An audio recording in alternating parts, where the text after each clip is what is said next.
अगर आपको ये वीडियो इंग्लिश या तेलुगु में देखना है तो डिस्क्रिप्शन चेक कीजिए।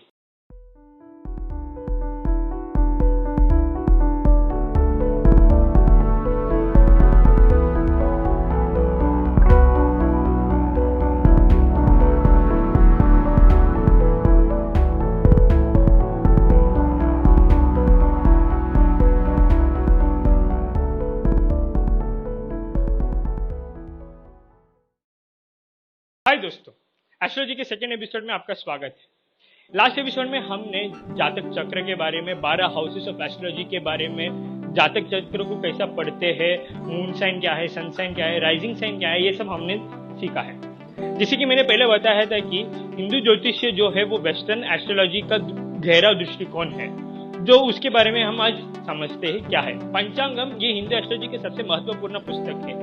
ये पुस्तक यूज करके किसी इंसान के हॉरोस्कोप के हिसाब से कौन सा दिन अच्छा या बुरा हम बता सकते हैं। हमें पता है कि western astrology sun sign oriented है, पर हिंदू एस्ट्रोलॉजी ज्यादातर मून साइन ओरिएंटेड है। तो आप कभी टेंपल में जाते हो और पुजारी पूछता है कि आपका राशि कौन सा है, तो आप अपना मून साइन बताते हैं। और वेस्टर्न एस्ट्रोलॉजी और हिंदू एस्ट्रोलॉजी में मून साइंस दोनों अलग है।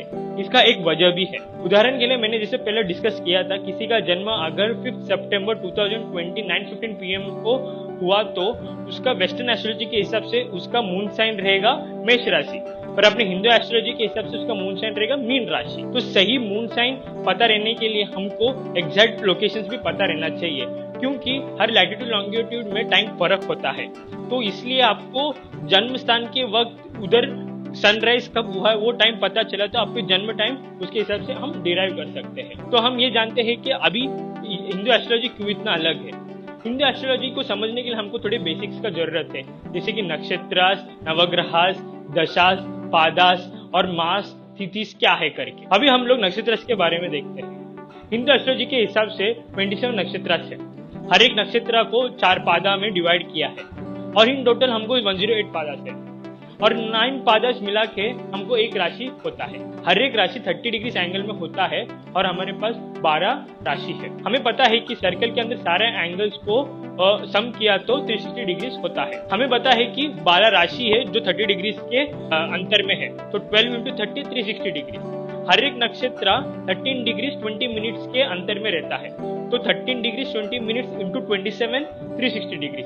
हर एक पादा 3 डिग्री 20 मिनट्स के अंतर में रहता है, तो 3 डिग्री 20 मिनट्स × 108 360 डिग्री। और ये भी बात समझिए कि हर एक नक्षत्र को, हर एक राशि को, हर एक पादा को एक प्लैनेट एक एज ए रूलर जैसा रहता है और ये हर चीज का भी एक सिग्निफिकेंस भी है। यहाँ पे एक पिक देखोगे तो आपको एक आइडिया आएगा कि 27 नक्षत्र क्या है और उसके रूलर्स क्या है। कुछ नक्षत्र पूरी तरह एक ही राशि में होते हैं। एग्जाम्पल के लिए मेष राशि कंसिडर करो। मेष राशि के अंदर अश्विनी, भरणी, कृतिका नक्षत्र से अश्विनी के 4 पादास और भरणी के 4 पादास पूरी एक ही राशि में ही है। आप इस पिक को देखोगे तो आपको एक आइडिया आएगा कि मेष राशि के अंदर क्या क्या पादास है और कौन से नक्षत्र है और उनके रूलर्स क्या है। जब नक्षत्र के चारों पाद एक ही राशि में आता है तो उसको चतुष्पाद नक्षत्र कहते हैं। जब नक्षत्र के 3 पाद एक ही राशि में आए तो उसको त्रिपाद नक्षत्र कहते हैं। जब नक्षत्र के 2 पाद एक ही राशि में आता है तो उसको द्विपाद नक्षत्र कहते हैं। हर एक पादा को एक लेटर असाइन किया होता है, जो एक लड़की या लड़का को नाम देने के लिए इस्तेमाल करते हैं। यहाँ पे एक फोटो दिया है, आप अगर देखोगे तो आपको समझ में आएगा कि कौन से पादा को कौन सा लेटर है। तो आपको मून साइन डिटरमाइन करने के लिए आपको एग्जैक्ट नक्षत्र और पादा पता रहना चाहिए। तो इसके वजह से आपको वेस्टर्न एस्ट्रोलॉजी और हिंदू एस्ट्रोलॉजी में अलग अलग मून साइंस है। वेस्टर्न एस्ट्रोलॉजी ज्यादातर सन ओरिएंटेड है और हिंदू एस्ट्रोलॉजी ज्यादातर मून ओरिएंटेड है। तो मून साइन डिटरमाइन करने के बाद बाकी प्लैनेट्स का पोजीशंस कौन से राशि के पास है हम इसी तरह डिटरमाइन करते हैं। फिर बाद में अपना लग्न राशि यानी एसेंडेंट के पास कौन सा राशि है वो बाद में बताते हैं। एक दिन अच्छा या बुरा समझने के लिए आपको तिथि पे डिपेंडेंट है। अब देखते तिथि क्या होता है। तिथि उस वक्त तो कहते हैं जब सन और मून के अपरेंट पोजीशंस के बीच में 12 डिग्रीज का फर्क आता है। एक तिथि अच्छा होता है और बुरा होता है। कुछ तिथि कुछ कार्य करने के लिए अच्छा है, कुछ नहीं। तिथि नक्षत्र के साथ हिंदूज के जीवन में बहुत सारे महत्वपूर्ण डिसीजंस के लिए हेल्प करता है। और इसी तरह कौन सा मुहूर्त अच्छा है कुछ कार्य करने के लिए, ये भी तिथि से ही डिटरमाइन करते हैं। हर एक महीने में 30 तिथि होते हैं, 15 दिन कृष्ण पक्ष और 15 दिन शुक्ल पक्ष। ये टेबल देखोगे तो आपको एक आइडिया आएगा कि कौन सा शुक्ल पक्ष है, कौन सा कृष्ण पक्ष है। तिथि को योग और करनास में भी डिवाइड किया है, और ये योग और करना आपको ये कौन सा तिथि अच्छा है बुरा ये डिटरमाइन करने के लिए हेल्प करता है। उसके बारे में मैं ज्यादा डीप में नहीं जाऊंगा अभी के लिए। अगर एक तिथि सूर्योदय के वक्त शुरुआत हुआ और सूर्यास्त होने के पहले खत्म हो गया तो उसको क्षय तिथि कहते हैं। अगर एक तिथि सूर्योदय के वक्त शुरुआत हुआ और अगले दिन ये सूर्योदय तक है तो उसको वृद्धि तिथि कहते हैं। अब देखते हैं हिंदू कैलेंडर के मंथ्स यानी मास। हिंदू कैलेंडर के हिसाब से 29.5 डेज है। जैसे मैंने पहले डिस्कस किया था कि 29.5 डेज का मतलब क्या है, और ये 29.5 डेज इंटू 12 यानी 354 डेज देता है। 11 दिन कम है 365 डेज से।